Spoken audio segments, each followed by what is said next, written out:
Hello students, maths की पागल दुनिया में आपका स्वागत है। एंड आज हम स्टार्ट कर रहे हैं एक्सरसाइज 2.2 क्लास 10 क्वेश्चन नंबर 1 का 6 पार्ट। क्वेश्चन नंबर 1 के पांचों पार्ट्स हमने अलग अलग पार्ट्स में डाल चुके हैं और ये 6 पार्ट है क्वेश्चन नंबर 1 का।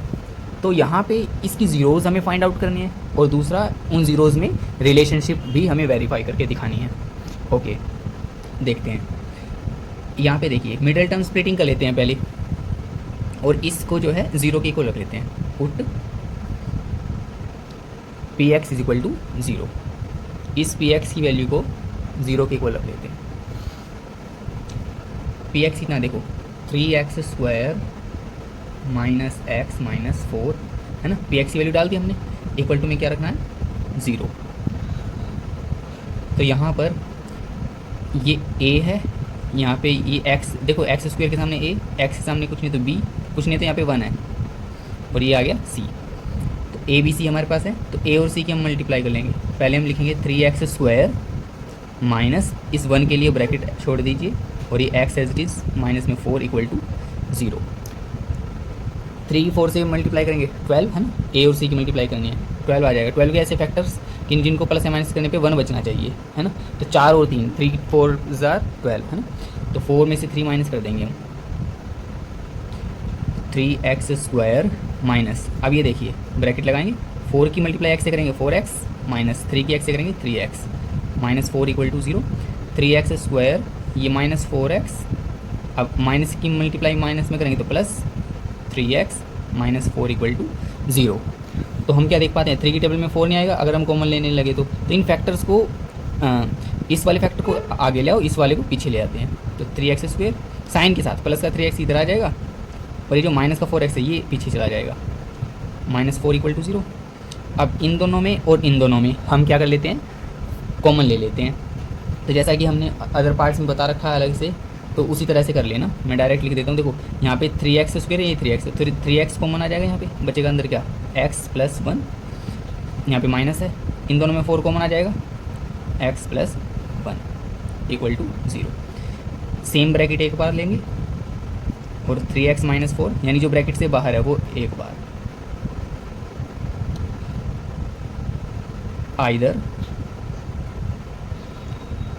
x प्लस 1 इक्वल टू 0 और 3x माइनस 4 इक्वल टू 0। ये प्लस वाला 1 इधर माइनस में, ये x 3x is equal to ये माइनस का 4 इधर प्लस में आएगा, x की वैल्यू 4/3। तो ये हमारे पास जीरोज़ आ गई, x इज इक्वल टू -1 और x इज इक्वल टू 4/3। तो यहाँ पे लिख देंगे हैंस जीरोज़ लिख लो या रूट्स लिख लो, जीरोज़ आर, ये इसको अल्फ़ा बोल देंगे और इसको दूसरी वाली को बीटा। तो alpha is equal to -1 and beta is equal to 4/3। ये हमारे पास जीरोज़ आ चुकी हैं। अब देखिए यहाँ पर जीरोज़ हमने फाइंड आउट कर लिया। अब हमसे रिलेशनशिप वेरीफाई करने को बोलता है, तो हम क्या कर लेते हैं, रिलेशनशिप वेरीफाई कर लेते हैं। वेरीफाइंग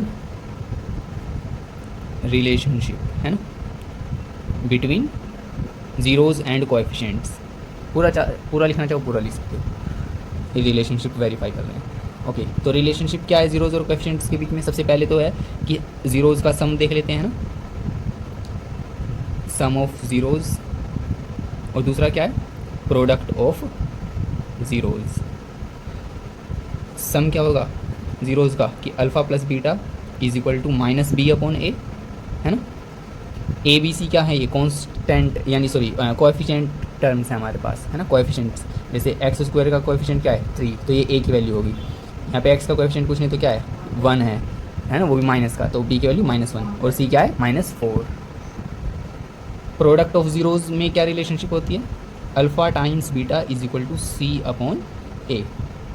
तो मैं देखता हूँ कि अल्फ़ा हमारे पास कितना है, अल्फ़ा मेरे पास है -1, बीटा है 4/3। तो यहाँ पे लिखेंगे -1 प्लस 4/3 इज इक्वल टू, ये देखिए यहाँ पे -b अपॉन ए, ये माइनस लगाएंगे, b की वैल्यू क्या है, ये देखिए यहाँ पे x के आगे क्या है -1 है ना, ये b की वैल्यू -1 है और a की वैल्यू क्या है 3, तो b की वैल्यू -1 है अपॉन में 3। यहाँ पे देखिए यहाँ पे कुछ भी नहीं है इसके डेनोमिनेटर में, तो आप 1 लगा सकते हो। तो 1 और 3 का एलसीएम क्या आएगा, 3 आएगा। ओके, 1 की टेबल में 3 में 3 पे आएगा, 3 के ऊपर मल्टीप्लाई करेंगे -3, 3 से 3 जाएगा 1 पे, 1 की 4 से करेंगे 4 इज इक्वल टू ये माइनस माइनस प्लस 1/3, 4 में से 3 माइनस होगा 1/3 इज इक्वल टू 1/3 है ना। यहाँ पे देखते हैं अल्फ़ा इंटू बीटा, ये क्या है, अल्फ़ा कितना है -1 इंटू में बीटा क्या है 4/3 इज इक्वल टू सी की वैल्यू कितनी है हमारे पास -4, ए की वैल्यू क्या है हमारे पास 3। तो देखो किसी भी नंबर की मल्टीप्लाई में -1 से करेंगे तो माइनस में तो आ जाएगा, -4/3 इज इक्वल टू -4/3। तो यहाँ पे मेरे पास दोनों कंडीशंस में LHS इज इक्वल टू क्या आ जाता है RHS। जब LHS RHS दोनों में इक्वल आ गए इसका मतलब रिलेशनशिप क्या हुई, verified, hence relationship is verified. Okay, यदि आपको क्वेश्चन अच्छी तरह समझ में आया हो तो हमारे ऑफिशियल यूट्यूब चैनल मैथ्स की पागल दुनिया को लाइक शेयर एंड सब्सक्राइब जरूर कीजिए। Thank you.